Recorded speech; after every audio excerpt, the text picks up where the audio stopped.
ರಾಮನಗರವನ್ನ ಬೆಂಗಳೂರು ದಕ್ಷಿಣ ಜಿಲ್ಲೆ ಅಂತ ಘೋಷಣೆ ಮಾಡಿರುವ ರಾಜ್ಯ ಸರ್ಕಾರ ಈಗ ಮತ್ತೊಂದು ಮಹತ್ವಾಕಾಂಕ್ಷಿ ಯೋಜನೆಯನ್ನ ಕೈಗೆತ್ತಿಕೊಂಡಿದೆ. ಗ್ರೇಟರ್ ಬೆಂಗಳೂರು ಸಮಗ್ರ ಉಪನಗರದ ನಿರ್ಮಾಣಕ್ಕೆ ಚಿಂತನೆ ನಡೆಸಿದೆ. ಇಷ್ಟಕ್ಕೂ ಏನಿದು ಟೌನ್ಶಿಪ್ ಯೋಜನೆ ತೋರಿಸ್ತೀವಿ ನೋಡಿ.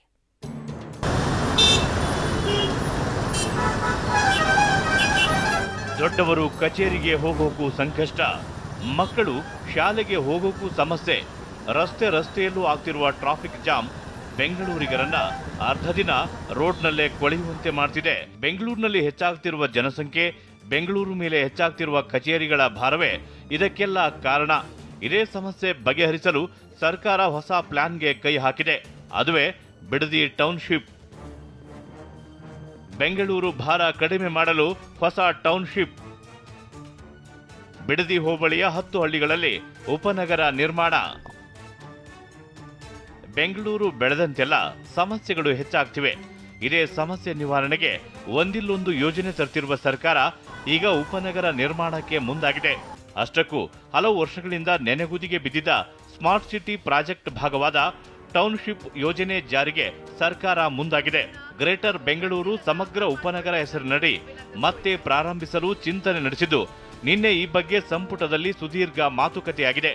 ಅಷ್ಟಕ್ಕೂ ಹೊಸ ಟೌನ್ಶಿಪ್ ಹೇಗಿರಲಿದೆ ಅನ್ನೋದನ್ನ ನೋಡಿದ್ರೆ, ಬಿಡದಿ ಹೋಬಳಿಯ 10 ಹಳ್ಳಿ ಒಳಗೊಂಡ ಪ್ರದೇಶವನ್ನ ಸ್ವಾಧೀನಪಡಿಸಿಕೊಂಡು ಹೊಸದೊಂದು ಟೌನ್ಶಿಪ್ ನಿರ್ಮಾಣ ಮಾಡಲು ಸರ್ಕಾರ ನಿರ್ಧರಿಸಿದೆ. ಬಿಡದಿ ಹೋಬಳಿಯ 8,943 ಎಕರೆಯಲ್ಲಿ ಟೌನ್ಶಿಪ್ ಆಗಲಿದ್ದು, ಮೊದಲ ಹಂತದ ಬಿಡದಿ ಸಮಗ್ರ ಉಪನಗರ ಅಭಿವೃದ್ಧಿ ಯೋಜನೆಗೆ ತಾತ್ವಿಕ ಅನುಮೋದನೆ ಸಿಕ್ಕಿದೆ. ಬಿಡದಿ ಹೋಬಳಿಯ ಬೈರಮಂಗಲ, ಬನ್ನಿಗೆರೆ, ಹೊಸೂರು, ಕೆಜಿ ಗೊಲ್ಲರಪಾಳ್ಯ, ಕಂಚುಗಾರ್ನಹಳ್ಳಿ, ಅರಳಾಲು ಸಂದ್ರ, ಕೆಂಪಯ್ಯನಪಾಳ್ಯ, ಕಂಚುಗಾರ್ನಹಳ್ಳಿ ಕಾವಲ್, ಮಂಡಲಹಳ್ಳಿ, ಹಾರೋಹಳ್ಳಿ ಹೋಬಳಿಯ ಒಡೆಯರಹಳ್ಳಿಯ ಭಾಗಶಃ ಗ್ರಾಮ ಸೇರಿದಂತೆ ಒಟ್ಟು 10 ಗ್ರಾಮಗಳ ವ್ಯಾಪ್ತಿಯಲ್ಲಿ ಉಪನಗರ ಯೋಜನೆ ಅನುಷ್ಠಾನ ಆಗಲಿದೆ. ಸರ್ಕಾರದ ನಿರ್ಧಾರವನ್ನ ಬೆಂಗಳೂರು ಅಭಿವೃದ್ಧಿ ಪ್ರಾಧಿಕಾರದ ಅಧ್ಯಕ್ಷರು ಸ್ವಾಗತಿಸಿದ್ದಾರೆ. ಸರ್ಕಾರ ನಿರ್ಧಾರವನ್ನು, ಒಂದು ಒಳ್ಳೆಯ ನಿರ್ಧಾರವನ್ನು ನಾವು ಸ್ವಾಗತ ಮಾಡಬೇಕಾಗ್ತದೆ. ಕಾರಣ ಏನು ಅಂದರೆ 2006-07ರಲ್ಲಿ ಏನೊಂದು ಗ್ರಹಣ ಹಿಡಿದಿತ್ತು ಆ ಪ್ರಾಜೆಕ್ಟ್ಗೆ, ಇವತ್ತು ಗ್ರಹಣ ಬಿಟ್ಟಿದೆ. ಸರ್ಕಾರನೆಲ್ಲ ಮಾಡ್ತಕ್ಕಂಥದ್ದನ್ನು ರೈತರ ಸಹಭಾಗಿತ್ವದಲ್ಲಿ ರೈತರನ್ನು ಕೂಡ ಒಂದು ಪಾರ್ಟ್ನರ್ ಆಗಿ ಇಟ್ಕೊಂಡು ಈ ಒಂದು ಯೋಜನೆಯನ್ನು ಮಾಡಬೇಕು. ಸರ್ಕಾರದ ನಿರ್ಧಾರಕ್ಕೆ ರೈತರ ಆಕ್ರೋಶ. 10 ಗ್ರಾಮಗಳ ವ್ಯಾಪ್ತಿಯ 6,023 ಎಕರೆ 24 ಗುಂಟೆ ಸಾಗುವಳಿ ಭೂಮಿಯಾಗಿದೆ.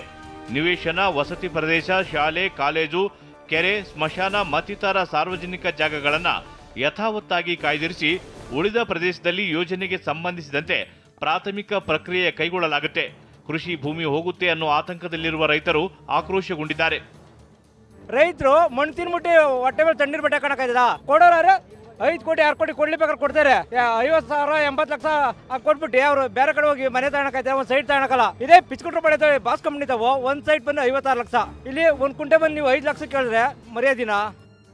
ಬೆಂಗಳೂರು ಭಾರ ಕಡಿಮೆ ಮಾಡಲು ಸರ್ಕಾರ ಉಪನಗರ ಯೋಜನೆಗೆ ಕೈ ಹಾಕಿದ್ದು, ಇದು ಯಾವಾಗ ಅನುಷ್ಠಾನ ಆಗುತ್ತೆ ಅನ್ನೋದನ್ನ ಕಾದು ನೋಡಬೇಕಿದೆ. ಸೈಯದ್, TV9, ರಾಮನಗರ.